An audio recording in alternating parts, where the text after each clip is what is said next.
Dans le royaume de la Weebasserie, la saga Fate se pose sûrement au-dessus. Cependant, du bas de mes ruelles pourries, je n'ai jamais eu l'occasion de mater une seule saison jusqu'à présent. Pourtant, je jetais toujours un coup d'œil intrigué. Ils ont l'air de s'amuser là-haut. Et puis, se nourrir de pain frais tous les jours doit changer un petit peu.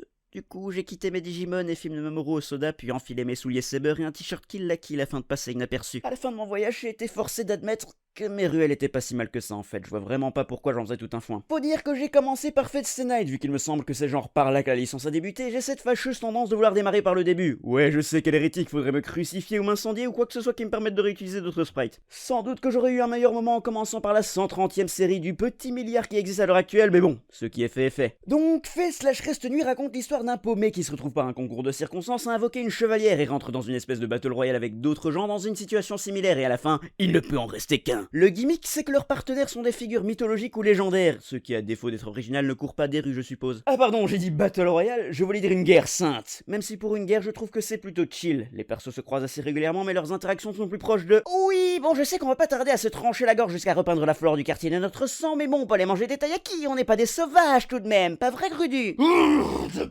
Mais vient forcément un moment où ils doivent bien se démolir la face et quand ça arrive je dois dire qu'on se fait un peu chier quand même. L'animation est pourtant clean, c'est la chorégraphie qui est plutôt plate. Quelques coups d'épée entrecoupés d'exposition, c'est pas ma définition d'affrontement excitant. Exposition qui détaille les backstories des joueurs mais aussi les règles du système et ça crée parfois des situations débiles comme tu vois mon partenaire doit mourir 12 fois pour mourir vraiment et là il lui reste 7 vies encore, j'tac. Oh non, je n'arrive pas à croire que ce coup d'épée m'ait tué cette fois. Ok, ça valait vraiment bien la peine d'introduire une règle si c'est pour la bullshiter 2 secondes plus tard. OFS Senai penche plutôt du côté je fais ce que je vais, ferme ta gueule, de la balance du storytelling. Le héros a une plot armor tellement élevée qu'il peut cracher ses tripes et un poumon un soir et repartir le lendemain frais comme un gardon après une bonne petite sieste. Ceux qui ont vu la série s'apprêtent à me sortir. Ah non mais tu vois, il y a une explication vers la fin de la série. Chut mon jeune ami, je me bats royalement la race qui est une justification à sa régénération. Ce qui m'intéresse c'est que ça défonce totalement l'attention si de toute évidence perdre assez de sang que pour remplir une piscine n'est pas assez que pour se débarrasser de lui. Mais s'il a plus de mana il peut plus rien faire, serait-on tenté de me rétorquer, sauf que le mana c'est pas exactement quantifiable. On n'est pas dans un jeu vidéo où ta jauge serait parfaitement visible en tout temps. Là tu dois faire confiance au scénariste qu'il fera attention à garder ça consistant et qu'il ne trichera pas, promis juré. Bon, combat pas top, une journée de plus dans la vie d'éléphant, qu'en est-il des persos?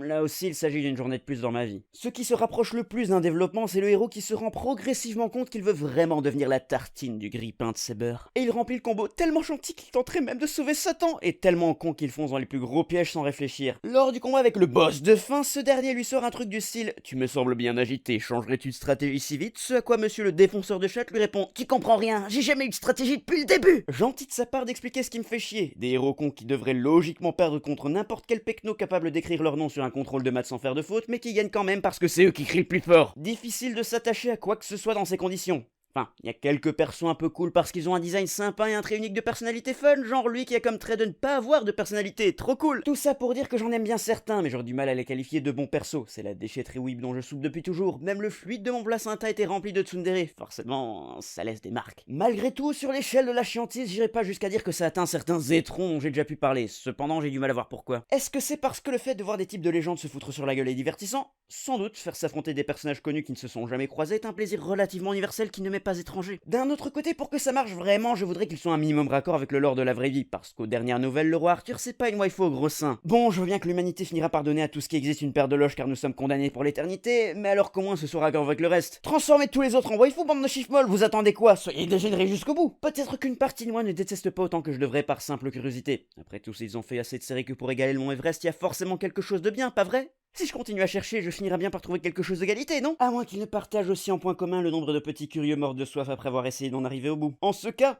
je suis bien préparé, j'ai pris 3 tonnes de coca et de café, avec ça je suis invincible!